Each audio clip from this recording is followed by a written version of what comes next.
تقبل الله منا ومنكم। আসসালামু আলাইকুম।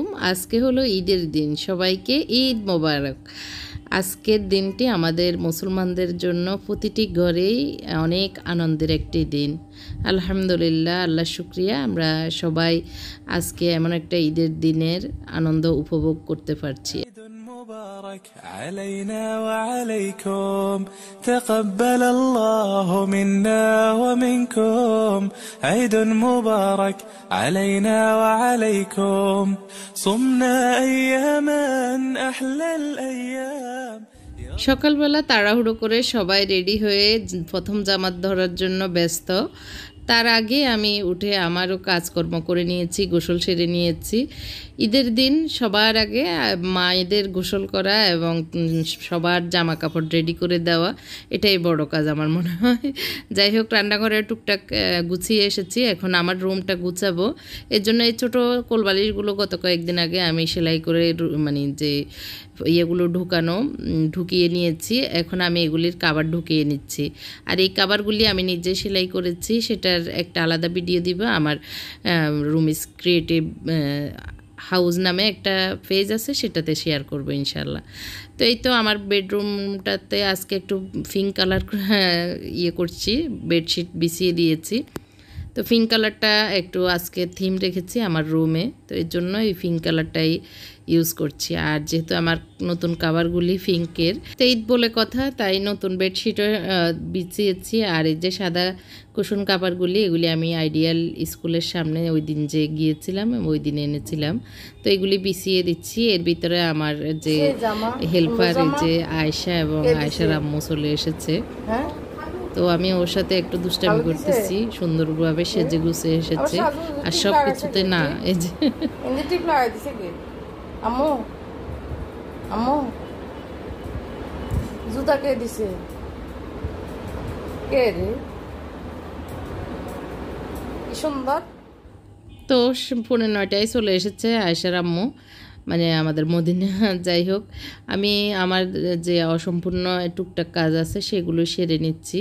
টেবিলটাতে প্লেট দিয়ে দিচ্ছি আর টেবিলটা একটু সাজিয়ে নিচ্ছি। হঠাৎ যদি কেউ চলে আসে, আগেভাগেই কাজকর্মগুলি সেরে নিচ্ছি, আর নিজেরাও খাওয়া হবে এই জন্য আর কি, দুপুরের খাবার বা সকালের খাবার।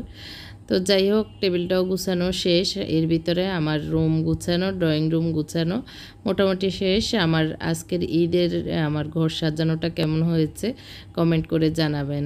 তো উপভোগ করুন আমার ঘর সাজানো, একটু ডেকোরেশন করা, সেটা আমি কিভাবে করেছি হয়তো আপনাদের আইডিয়া হয়ে যেতে পারে একটু দেখলে।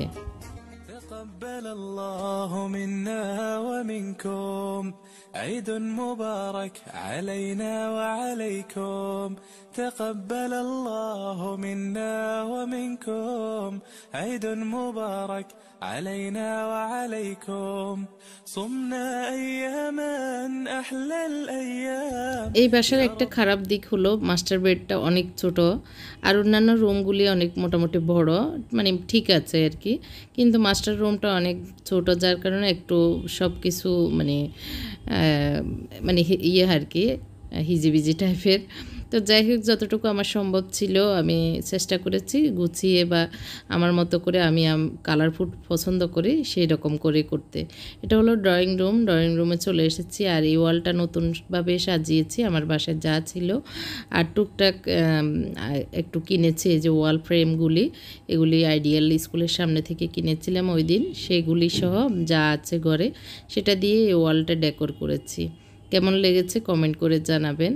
ওই দিন যে করেছিলাম সেটা দেখেছেন, কিন্তু এরপর আর দেখানো হয়নি ওয়ালটা কেমন হয়েছে। আজকে পুরোটাই দেখছেন, আশা করি আপনাদের যদি ভালো লেগে থাকে কমেন্ট করে জানাবেন। আর অ্যাজ ইউজুয়াল আর যা কিছু আছে আগে থেকে সেগুলি জাস্ট একটু গুছিয়ে নিয়েছি আর কি। যারা হয়তো আমার চ্যানেলে নতুন এসেছেন, আপনাদের কাছে হয়তো নতুনই মনে হতে পারে আর কি। এটা হলো ডাইনিং রুম, ডাইনিং রুমটা যেভাবে আছে সেভাবেই জাস্ট একটু টুকটাক অ্যাড করে গুছিয়ে নিয়েছি। আজকে ডাইনিং টেবিলটা একটু থিম রেখেছি ব্লু আর পিঙ্কের, তো সেই কারণে। আর এটা কমন স্পেসটা যেভাবে আছে ওইভাবেই জাস্ট একটু ক্লিন করে নেওয়া আর কি ঈদ উপলক্ষে। এই তো আমাদের ডাইনিং এবং কমন স্পেস যেভাবে আছে। তো টেবিলে এই ম্যাটটা আমাদের আয়শা সরাই ফেলছে। ও আসলে খুবই দুষ্টামি করে, টুকটাক টেনে ওর মতো করে নিয়ে যায়, ফেলে দেয়। তো কাজও করতে দেয় কম ওর আম্মুকে। তো আমার ছেলেরা সব আমি রাখি, ওর আম্মু যতক্ষণ থাকে আর কি। তো কোনো রকমে আসলে বাইল টাইল দিয়ে আদর টাদর দিয়ে করে আসলে করতে হয় আর কি, কী করা। তো যেহেতু ছোট মানুষ, কিছু না কিছু দুষ্টামি বা ইয়ে তো করতেই পারে, জ্বালানো তো জ্বালাতেই পারে ওর আম্মুকে। তাও যে ওর আম্মু কাজ করতেছে, ওর আসলে কাজ খুব সুন্দর, মানে ওর আম্মুর আর কি। এর জন্য আর কষ্ট হলেও ওকে দিয়েই করানোর চেষ্টা। এর ভিতরে সবাই নিচে গরু জবাই হচ্ছে, আমাদের গরুটা এখনও হয়নি, সবার লাস্টে হবে। তো এর জন্য এই তো একটু এক ঝলক দেখিয়ে দিয়েছি। তো এর ভিতরে আমিও গোসল তো সকালেই করে নিয়েছি, এখন জামা চেঞ্জ করে একটু সুতি জামা পরে নিয়েছি, আর টুকটাক নিচেও একটু সাজুগুজু করে নিচ্ছি। যদি কোথাও যাব না বা কেউ আসবে তাও না, আমার ভাই আম্মা বাবা সবাই গ্রামে, আর আত্মীয় স্বজন যারা যারা ছিল সবাই মোটামুটি গ্রামে চলে গেছে, শুধু আমরা এই ঢাকায়। তো যার কারণে মনে হচ্ছে না কেউ আসবে। তারপরেও ঈদ বলে কথা, নিজে পরিপাটি থাকলে ঘরও পরিপাটি, বাচ্চারাও পরিপাটি থাকবে, এই কারণে আর কি। তো এখানে আমি এখন নিজেকে একটু গুছিয়ে গাছিয়ে সাজুগুজু করে রান্নাঘরে চলে এসেছি। পানি অনেকক্ষণ থেকে ফুটে উঠেছে, এখন একটু আটা করে নিচ্ছি। চাউলের গুঁড়ির আটা ঈদের দিন সবাই পছন্দ করে, এর জন্য চাউলের গুঁড়ি আটা করছি, বেশি করেই করে নিচ্ছি। কারণ মদিনা চলে যাবে আজকে, এখন এই যতক্ষণ আর কি 1-2 ঘন্টা যা কাজ করবে করে ও চলে যাবে বাড়িতে। যার কারণে ওকে আর পাবো না 5-6 দিন, 1 সপ্তাহ হয়তো ও আসবে না আর কি। তো এর জন্য ভাবলাম যে একটু বেশি করে বানিয়ে নিই, তাহলে আমার জন্য সুবিধে, 2-3 দিন ফ্রিজে রেখেও খাওয়া যাবে। তো এই তো আটা এখানে একটু করেছি, পরে আবার আরও একটু করব চাউলের গুঁড়ির আটা। তো আমি ও মদিনা আমাকে মুথে দিচ্ছে ভালো করে, গোল গোল করে পিস করে দিচ্ছে, আর আমি রুটি মেকারে সুন্দরভাবে রুটিগুলো বানিয়ে নিচ্ছি। আর রুটি মেকার থাকাতে আজকে যে আমার কত হেল্প হচ্ছে আর কি। আমরা দুজন আর মানে রুটি বেলার বেলুনও নেই ফিরাও নিই এই রুটি বেলা, মানে রুটি মেকারেই আজকে চাউলের রুটিগুলো করে নিয়েছি। খুব ভালো হয়েছে মানে আজকে। তো এই তো আয়শা কোনো কাজ করতে দিচ্ছে না, তো আমার মোত্তাকিকে বললাম একটু নিয়ে ওকে নিয়ে খেলতে। তো ও নিয়ে গেছে, কিন্তু একটু পরে আবার চলে এসেছে এই যে। তো খুব মানে জ্বালাতন করতেছে, ওর আম্মুকে কাজ করতে দিচ্ছে না। তো বুঝানো সুরজানো হচ্ছে, আমিও গল্প টল্প করতেছি, এটা সেটা বলতেছি। তো যাই হোক, এই যে রুটিগুলোকে একটু গুঁড়ি দিয়ে রাখতে হবে, না হয়ে বেজে যাবে আর কি।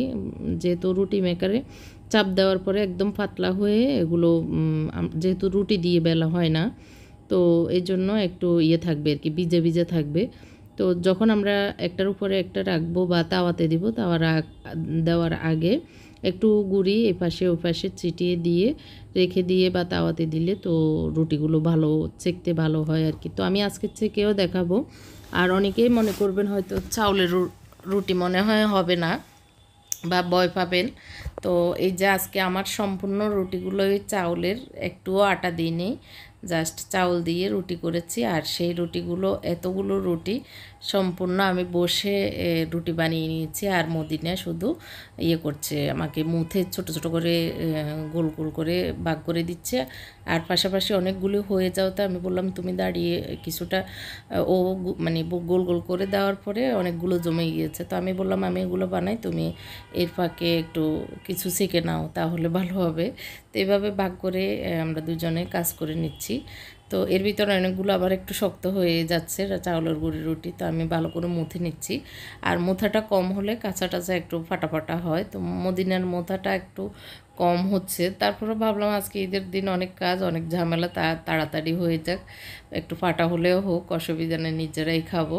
তো এই যে আমি যেগুলি মুথে নিয়েছি সেগুলি কি সুন্দরভাবে এই যে গোল গোল হয়ে যাচ্ছে। আর 2টা চাপ হয়তো আপনাদের মনে হতে পারে একটু সাইডেড কোনো মোটা কিনা, 2টা চাপ দিলে একদম পাতলা হয়ে যাবে। তো আমি এরকম করে করে নিচ্ছি। তো আমার এক সাইডে এক কর্নারে প্লাস্টিকটা একটু ছিঁড়ে গেছে, তো এই জন্য একটু এক সাইডটা একটু খুলে মানে ছিঁড়ে যাচ্ছে। তো আমি এটা এখন র্যাপিং পেপার করে নিব, তাহলে আর অসুবিধা হবে না। এরকম একটু গুঁড়ি লাগিয়ে লাগিয়ে রাখতে হবে। আর এক চাপ দেওয়ার পরেই কিন্তু এই সুন্দরভাবে রুটি হয়ে যাচ্ছে। এটা একটা মানে ভালো দিক যে আর বেলুন আমাদেরকে হাতে নিতেই হয়নি। এটা আর কি আজকে এতগুলো রুটি বানিয়েছি আমি। তো আমরা দুজনে বলতেছি যদি আমাদের রুটি বা বেলুন আর ফিরা হতো তাহলে অনেক সময় লাগতো আর অনেক হাত টাত ব্যথা হয়ে যেত। তো এই যে আমি এখন র্যাপিং পেপার লাগিয়ে নিচ্ছি, একটু গুঁড়ি টুড়িগুলো ফেলে দিয়ে ভালো করে এভাবে লাগিয়ে নিতে হয়। আসলে ইউজ করলে অটোমেটিকলি আমাদের আইডিয়া হয়ে যায় বা অটোমেটিকলি আমরা বুঝে যাই কোনটা কোন সময় করলে ভালো। তো এই আর কি। তো আমি র্যাপিং পেপার করে নিয়েছি, এখন আবার ফটফট সব রুটিগুলো বানিয়ে নিচ্ছি। আর আমি একটু মোড়াতে বসে করতেছি, এর ভিতরে এই যে এক কড়াই আবার আটা আছে, এগুলো মুথা হয়নি আর কি, ভালো করে এরকম করা হয়নি। তো আমি করে দিচ্ছি আর মদিনা ওগুলো ভালো করে মুনতে নিচ্ছে। আর পাশাপাশি আমি একটু পায়েস বসিয়ে দিয়েছি আর পোলাও বসিয়ে দিয়েছি। তো ওগুলো আরেকটু পরে আমি ও মোথা শেষ করে গোল গোল করে চাক করে দিবে, তো আমি বসে বানিয়ে নিব আর মদিনা চেকে নিবে। আর এর ভিতরে গোশত আসা শুরু করতেছে। একটু আগে আমার হাজব্যান্ড এসে বললো যে গোশত কীভাবে রাখবে, ওইভাবে আমি সেট করে দিচ্ছি। আমি বুঝিয়ে বলেছি এভাবে কাটতে হবে, যেহেতু নিজেদের একাই, তো কিভাবে করব নিজেদের মন মতো করতে পারবো এই আর কি। আর এই যে রুটিগুলো কি সুন্দরভাবে ফুলতেছে, মানে মনে হচ্ছে না যে মানে মেশিনে বা রুটি মেকারে হচ্ছে। যে পাতলা পাতলা রুটিগুলো আর খুব সুন্দরভাবে ফুলে যায় এটা আর কি। এখন চোখের সামনে দেখাবো। আর আমরা আসলে সত্যি কথা একদম ফিরা বেলুন নেই আজকে আমার এতগুলো রুটি বানিয়েছি। এই যে সুন্দরভাবে ফুলে যাচ্ছে।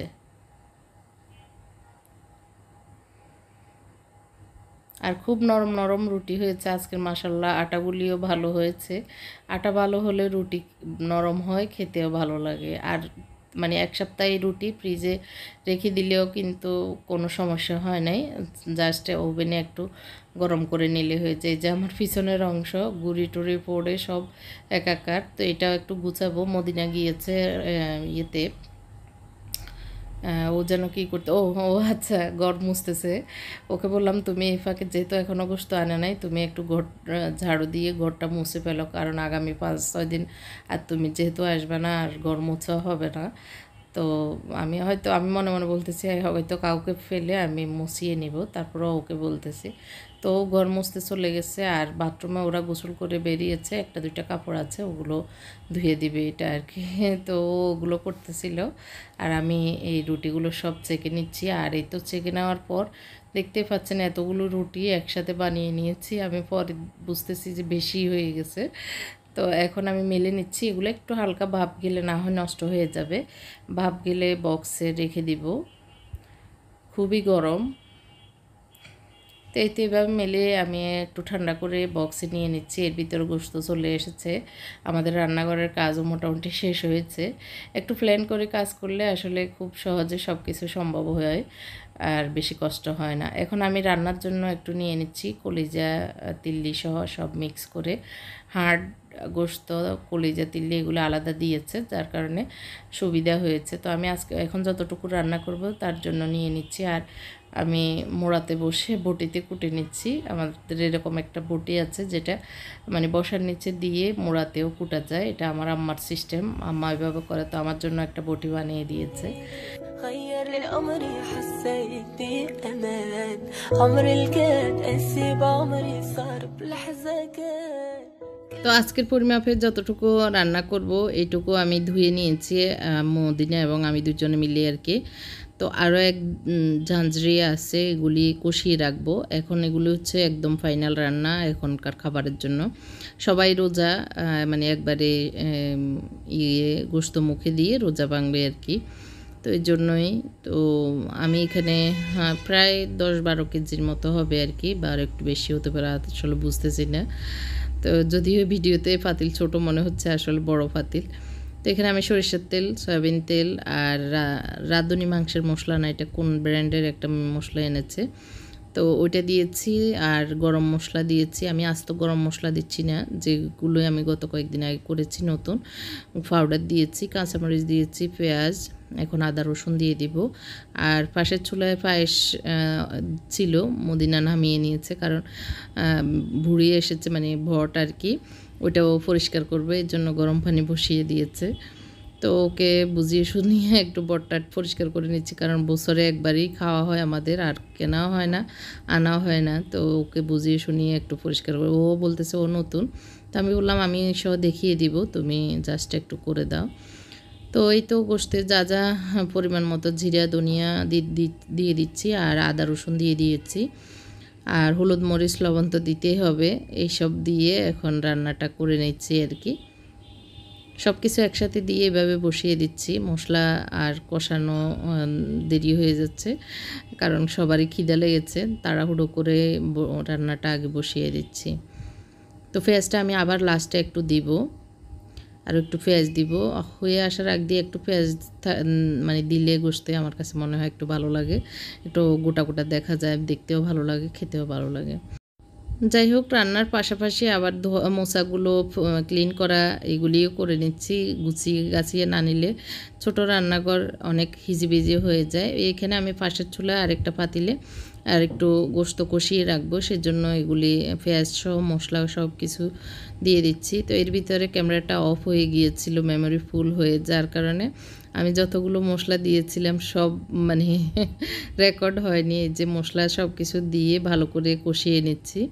তো কষিয়ে নিয়ে যে গোশতগুলো একটু আগে দেখেছেন এগুলি এটার ভিতরেই দিব আর কি। তো এগুলি সব দিব না, এখানে অর্ধেক পরিমাপে দিব, অর্ধেকের চেয়ে বেশি দিব, আর বাকিগুলো আমি বিরিয়ানির জন্য প্রেশার কুকারে এক প্রেশার কুকার কষিয়ে রাখবো। তো এইভাবে প্ল্যান করে রাখছি, কারণ এগুলি কষিয়ে রাখলে আমি বক্সে বক্সে রেখে দিব, তাহলে পরবর্তীতে হঠাৎ মেহমান আসলে বা হঠাৎ দরকার পড়লে তখন আর গোশত ভিজাও তারপর রান্না করো ওই ঝামেলা নেই। আজকে যেহেতু পেঁয়াজ কুটা আছে, মশলা সব কিছুই একদম কাছে আছে, একটু রান্না করে রেখে দিলে একটু কষ্ট, একটু যদিও এখন রান্না করতেছি একটু সময় হচ্ছে, তারপরেও আরেক দিনের জন্য একটু হেল্প হবে। আর পাশাপাশি গোস্তগুলি হচ্ছে আমি একটা পেঁপের অর্ধেক কুটে দিয়েছিলাম গোশতে, যা তাড়াতাড়ি মজে যাওয়ার জন্য, নরম হয়ে যাওয়ার জন্য। এর ভিতরে অনেকগুলো গোশত নিয়ে এসেছে, এখন আমি এগুলোকে হাড় আলাদা তারপর গোশত আলাদা, তো এগুলিকে একটু মিক্স করে এখন মানে ভাগ ভাগ করে ফ্রিজে রেখে দিব। তো আল্লাহর ওয়াস্তে যেগুলি দেওয়ার নিচেও দিয়েছে, আর বাকি আমি এখান থেকে যে মদিনা সহ আমার যে কাজের লোকটোক আছে আশপাশের, যাদেরকে দিব তাদের জন্য ভাগ করে আলাদা করে নিয়ে নিচ্ছি। আর এই তো আমরা সবাই মিলে একসাথে কাজ করতেছি, কারণ খিদে লেগেছে, গোশত হয়ে আসতেছে, গোশত হয়ে গেলে সবাই খাবে। তো মোত্তাকি আমি ঝুড়িতে দিয়ে দিচ্ছি, ও ফ্রিজে রেখে দিচ্ছে, যেহেতু আমি নিচে বসে করতেছি। তো ও এটা করতেছে, আর আমার বড় ছেলে আমার পাশাপাশি আমার মতো করে, আমি বললাম 1.5 কেজি 2 কেজির মতো করে প্যাকেট করে ফেলো। আর সাহেব একদম মোড়া টোড়া নিয়ে গিয়েছিল চেয়ার নিয়ে, উনি একদম ফাইনালি বাসায় চলে এসেছে, আমাদের সব মানে নিচের কাজ সব শেষ, মাথার গোশত নিয়ে এসেছে লাস্টে ওইটাই। তো উনি বসে আমাদের মানে দেখতেছে, আর লাস্টে উনিও ধরবে, যদিও এখন বসতেছে, কারণ মদিনা চলে যাচ্ছে, নিচে একটু এই জায়গাটা মুছাবো, এই জন্য সবাই মিলে বললাম যে তাড়াতাড়ি করো, এক্ষুনি ও চলে যাবে। তো ও যাওয়ার আগ দিয়ে সব কিছু গুছিয়ে ফ্রিজে রেখে দিয়ে এখন নিচে মুছে নিয়েছে। ওকে যা দেওয়ার আমাদের টাকা পয়সা দিয়ে, ও যেহেতু বাড়ি যাবে বকশিশ সহ দিয়ে দিয়েছি, ও চলে গেছে খাওয়া দাওয়া করে আর কি। আর এর ভিতরে আমরাও খেয়ে নিচ্ছি। আজকের দিনটা এইভাবেই ছিল, অর্ধেক দিন আপনাদের সাথে শেয়ার করলাম। ভালো লাগলে কমেন্ট করে জানাবেন। আল্লাহ হাফেজ, আসসালামু আলাইকুম।